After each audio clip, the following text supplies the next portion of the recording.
नमस्कार, आपका अपने नेशनल खबर में बहुत स्वागत है। मैं प्रज्ञा झा। लगातार नेशनल खबर आपके सामने उन एक्सपर्ट्स को लाने की कोशिश कर रहा है जो आपको आपकी बीमारी से उभारने की कोशिश करे। और इसी कड़ी में सबसे बड़ा नाम जो हमारे चैनल का माना जाता है वो है डॉक्टर विश्वरूप रॉय चौधरी, जिनके लाखों फॉलोअर्स हैं और उनके द्वारा ही निजात किया गया है ग्रैड सिस्टम का। ग्रैड सिस्टम एक ऐसा सिस्टम है या एक ऐसी तकनीक है जो कि किडनी पेशेंट के लिए एक रामबाण माना जा रहा है। लेकिन ग्रैड सिस्टम को लेकर लगातार कई सवाल उठ रहे हैं। उस पर यह सवाल उठ रहे हैं कि ग्रैड सिस्टम से कोई भी व्यक्ति जो किडनी से पीड़ित है वो ठीक नहीं होता है, या फिर जिसने भी इलाज लिया है उसके ठीक होने के चांसेस कम होते हैं। ये जो हॉस्पिटल्स या फिर डॉक्टर विश्वरूप रॉय चौधरी जो दावा करते हैं उनमें कहीं ना कहीं कुछ गलत है। लेकिन आज हम आपको इस वीडियो में जानकारी देंगे कि आखिर जो ग्रैड सिस्टम है वो सही है या नहीं।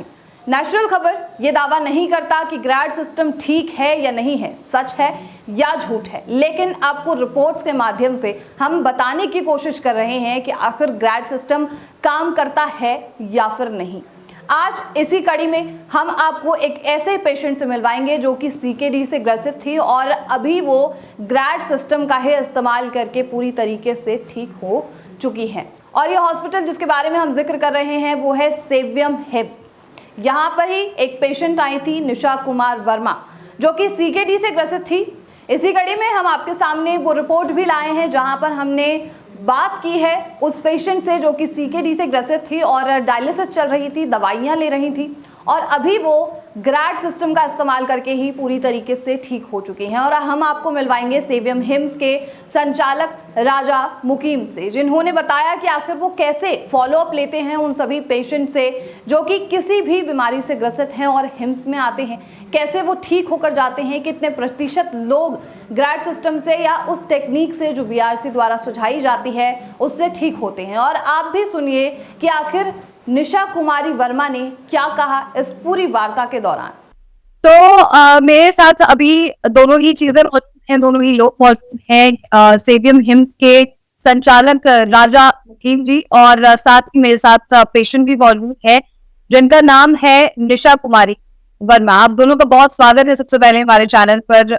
और सबसे पहले हम सर आपसे शुरू करते हैं।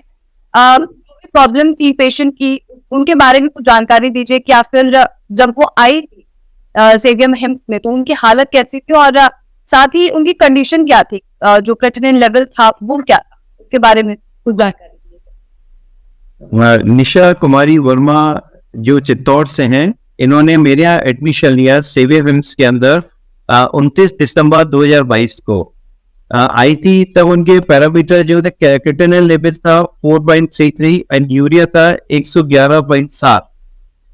उस टाइम इनकी कंडीशन अच्छी नहीं, इनको थोड़ा ब्रीथिंग इश्यू भी रहता था, ब्लोटिंग था और पेट में दर्द रहता था। और उस टाइम हमने इनको एडमिशन किया और इनका ट्रीटमेंट स्टार्ट किया। 1 हफ्ते के लिए ये यहाँ पे हमारे रही थी। और उसके बाद कंडीशन कैसी रही अभी? जब ये बाद में हमने यहाँ पे इनका टेस्ट किया तब इनका क्रिएटिनिन लेवल आया था 3.65 और सारी थेरेपी इनको यहाँ कराएगी। इनको पूरा डाइट मैनेजमेंट किया गया। ट्रीटमेंट में जो इम्प्रूवमेंट दिया वो तो था ही, पर एक एजुकेशन हमारे लिए बहुत जरूरी थी क्योंकि ट्रीटमेंट हम पहले से बोल के चलते हैं। पेशेंट को 3 महीना, 4 महीना, 5 महीना डिपेंड उनके बॉडी के हिसाब से करना पड़ेगा। तो वो एक ट्रेनिंग भी होती है उनको कि घर जाके उसको कंटिन्यू करना है। हम लोगों ने पूरा फॉलोअप रखा। उनके जो भी चैलेंजेस आते थे जिसको हमने पूरा ध्यान रखा, और जो पेशेंट चैलेंज को एक्सेप्ट कर पाता है और हमारे से जुड़ा रहा है तो हमने उनको सबको ठीक किया है यहाँ पे। अच्छा। और बाद में इनका फिर हमने अप्रैल में टेस्ट करवाया, तब इनका क्रिएटिनिन लेवल 1.35 आया और यूरिया इनका 13.10 था। अच्छा। और अभी लेटेस्ट इनकी रिपोर्ट हमने 19 सितंबर को कराई है, तब इनका क्रिएटिनिन लेवल आया है 0.89 और इनका क्रिएटिनिन EGFR 92 आया है इनका। मतलब सारे पैरामीटर बिल्कुल नॉर्मल है। जब इनिशियली आई थी तब इनकी अल्ट्रासाउंड के अंदर एक किडनी विजिबल भी नहीं थी, जो अब एकदम नॉर्मल है। बिल्कुल। ये दिखा रहा है कि ग्राफ्टिक केन के जो एक पेशेंट है उसमें आया है। अब हम जो मरीज हैं उन्हीं से बात कर लेते हैं। मेरे साथ अभी मौजूद है निशा कुमारी वर्मा।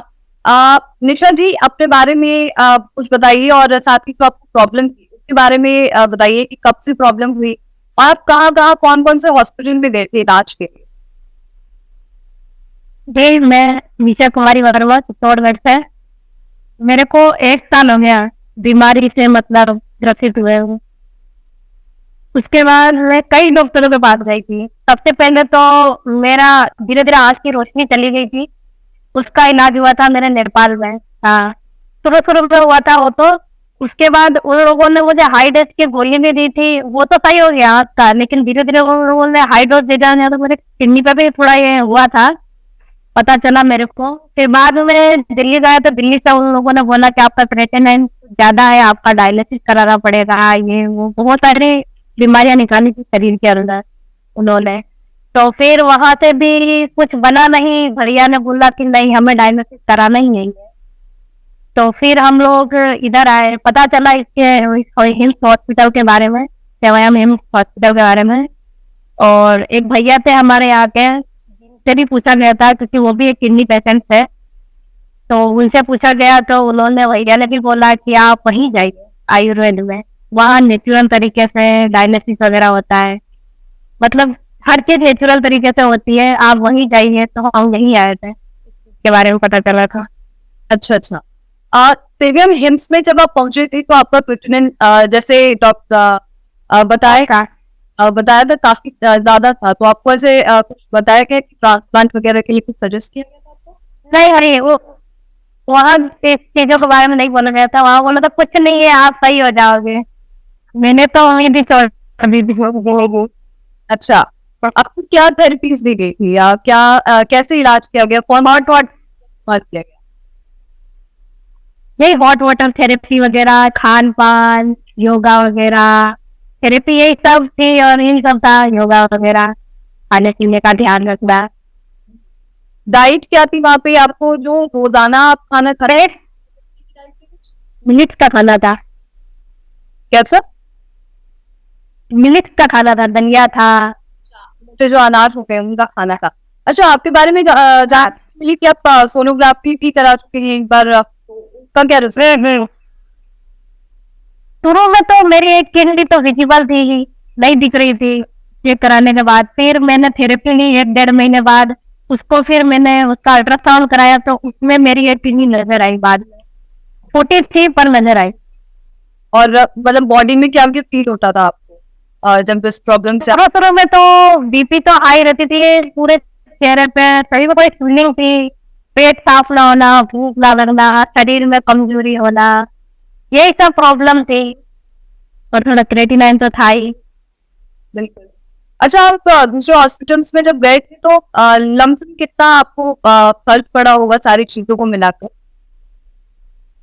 उधर गए थे तो कोई फर्क नहीं पड़ा था, खाली दवाएं गोली बस लिख देते थे, खाओ खाओ बस, कोई मतलब नहीं था उधर जाने का। यहाँ से आपको कितना % फायदा हुआ है कि वो सेवियम हिम्स है, यहाँ से आपको कितने % फायदा मिला? मुझे तो बहुत बहुत अच्छा लग रहा है, शरीर में इतना बदलाव होने के बाद बहुत अच्छा लग रहा है। पहले तो बहुत सारी बीमारियां थी, अब कुछ नहीं ऐसा लगता है। अब सारी जो प्रॉब्लम्स थी, सारी जो वीकनेस आप बता रहे थे सिम्टम, वो सब ठीक है? मेरा पहले तो बीपी मेरा 200 तक रहता था, बट उतना अब नहीं है, ज्यादा से ज्यादा 130-140 तक भी है, धीरे धीरे ठीक ही हो जाएगा। बिल्कुल। जी, आजकल कुछ ऐसी चीजें भी मैं ऑनलाइन देख रही थी कि कुछ लोग ये दावा करते हैं कि अगर हिम्स में जा रहे हैं तो वहाँ ठीक नहीं होंगे, तो आप उन लोगों के लिए क्या कहना चाहेंगे? जी, ऐसा कुछ नहीं, आप उसको फॉलो करेगा तो आपको रिजल्ट जरूर मिलेगा। अच्छा सर, आपसे जानकारी लेनी थी कि आपके पास और भी ऐसे पेशेंट्स आते हो कि आप कैसे सारी चीजों को हैंडल करते हैं, सारे पेशेंट्स को देखते हैं? देखिए, बेसिक क्या है, अगर अपन एलोपैथी की बात करें तो हमारे पास मेडिसिन मैनेजमेंट, थोड़ा डाइट का कंट्रोल और आगे पैरामीटर्स बढ़ने पे, स्पेशली क्रिएटिनिन बढ़ने पे हमारे को डायलिसिस या ट्रांसप्लांट के लिए एडवाइस किया जाता है। एक हमारा सेंटर है जो ये कहता है कि आपकी किडनी ठीक हो सकती है, रिवर्सल हो सकती है, और ये पूरा एविडेंस बेस्ड ट्रीटमेंट है जो डॉक्टर विष्णु चौधरी ने हमारे को पहुंचाया है, ग्रेड सिस्टम हमारा। इसके अंदर चैलेंजेस लोगों के लिए होता है कर पाना, मतलब लाइक एक तो एक स्मूथ रोड पे आप चल रहे हो और एक खड्डे वाली रोड, तो ये खड्डे वाला है कि इसके अंदर चैलेंजेस होते हैं, पेशेंट कितना कर पाता है। तो कई पेशेंट होते हैं जो इससे डिसअपॉइंटेड होकर डिसकंटिन्यू कर देते हैं ट्रीटमेंट को, और अगर हम जिस ढंग के इंस्ट्रक्शन देते हैं, जिस ढंग का फॉलोअप देते हैं, पेशेंट हमारे करते हैं, तो उनके बहुत अच्छे हम रिजल्ट देख पा रहे हैं। ऐसे पेशेंट भी हैं हमारे पास जिनका डायलिसिस चल रहा था और वो डायलिसिस रिवर्सल हो चुका है और बिल्कुल बंद हो गया, उनके पैरामीटर भी एकदम नॉर्मल आ गए हैं, एकदम नॉर्मल लाइफ वो जी रहे हैं। ऐसे पेशेंट भी हमारे पास जो आने वाले समय में हम आपके साथ में उनको इंट्रोड्यूस भी करेंगे।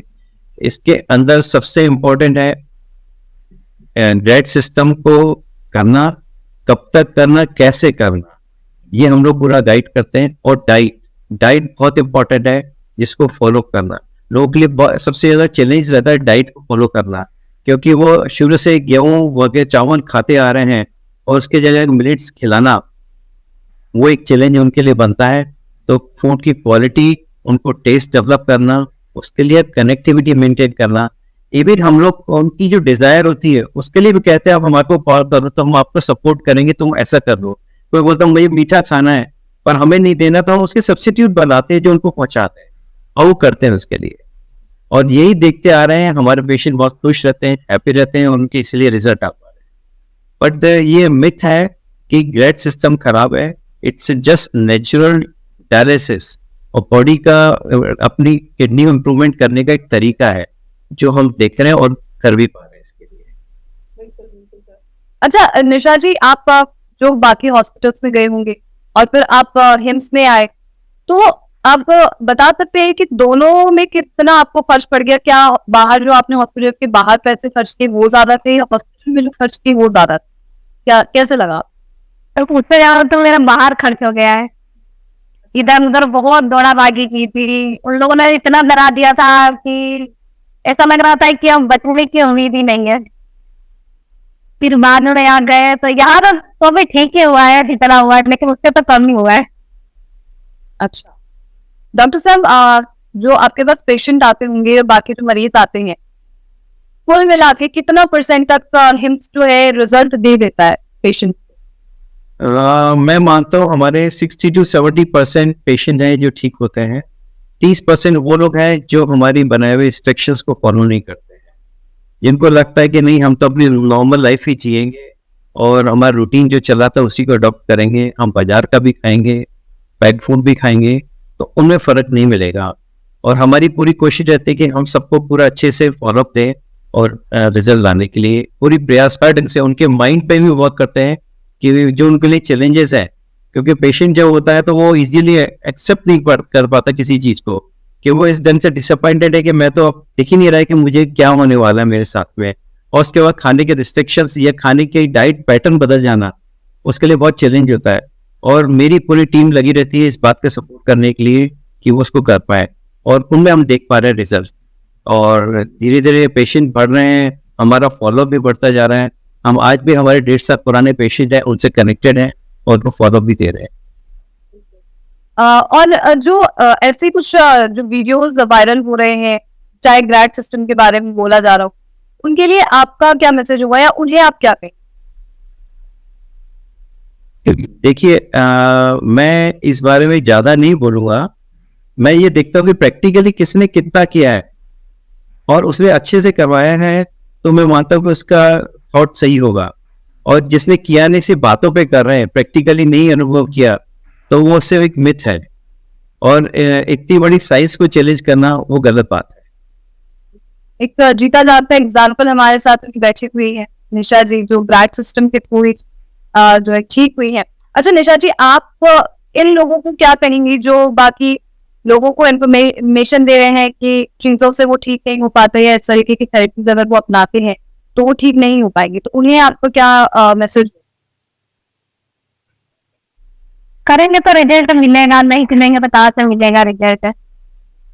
बिल्कुल, अच्छा आत्मविश्वास रहेगा तो सब ठीक होगा। जैसे आपने ट्राई किया, बाकी पेशेंट भी वैसे ही ट्राई। मैंने तो उम्मीद ही छोड़ दी थी, बट वहां जाने के बाद डॉक्टर वगैरह जितने भी वहाँ थे उन्होंने बहुत अच्छे से संभाला मुझे। चलिए इसी के साथ अब इस चर्चा को समाप्त करते हैं। थैंक यू सो मच आप दोनों का ही साथ में जुड़ने के लिए, जानकारी देने के लिए, और जो मिथ्स फैल रहे हैं आजकल उन सभी को तोड़ने के लिए, एक करारा जवाब देने के लिए बहुत शुक्रिया आप लोगों का। मैं करारा जवाब किसी को नहीं देना चाहता। हम ये कहना चाहते हैं कि जो डॉक्टर विष्णु चौधरी ने प्रोटोकॉल बनाया है वो ठीक है, इसका मैनेजमेंट ढंग से करे। मेरा एक मैसेज सब पेशेंट को है कि इस ट्रीटमेंट को बुरा नहीं समझें। करने के तरीके थोड़े से टफ हो सकते हैं, ये वो आसान तरीका नहीं है कि आपको एक सर दर्द हुआ तो आपने दवाई ले ली और आराम मिल गया। इसके अंदर आपको प्रोसेस है, और सबको आसान वही लगता है कि मैं एक दवाई ले लें तो ज़्यादा अच्छे हो जाएंगे, या हम आपके डायलिसिस पे चले जाएं, पर वो एक विकल्प नहीं है डायलिसिस। अगर इसको ढंग से करेंगे तो डेफिनेटली रिजल्ट आएंगे। पेशेंट की मोटिवेट होना उसको जरूरी है, उसको हैप्पी रहना, खुश रहना। मैं कहता हूँ उसको पूरे दिन 24 घंटे के अंदर 15 से 20 मिनट एटलीस्ट हंसना चाहिए। चाहे वो आर्टिफिशियल हंसे, पर हंसेगा तो रिजल्ट जरूर निकल के आएगा, फिर उससे बॉडी से वही हार्मोन्स रिलीज होंगे जो उसको हेल्प करेंगे ठीक होने के अंदर। तो सब पेशेंट इस बात का ध्यान रखें और अच्छे से फॉलो करें। आज हमारे को जीने के लिए खाना है, खाने के लिए नहीं जीना है, इस बात का भी ध्यान रखें, है ना। तो सबके अंदर रिजल्ट मिलेंगे, और हमारी पूरी प्रयास है कि हम 100% रिजल्ट दे पाए सारे पेशेंट के अंदर। इसी के साथ इस चर्चा को यही समाप्त करते हैं। आप दोनों को बहुत शुक्रिया हमारे साथ रहने के लिए, जानकारी देने के लिए। Thank you so much.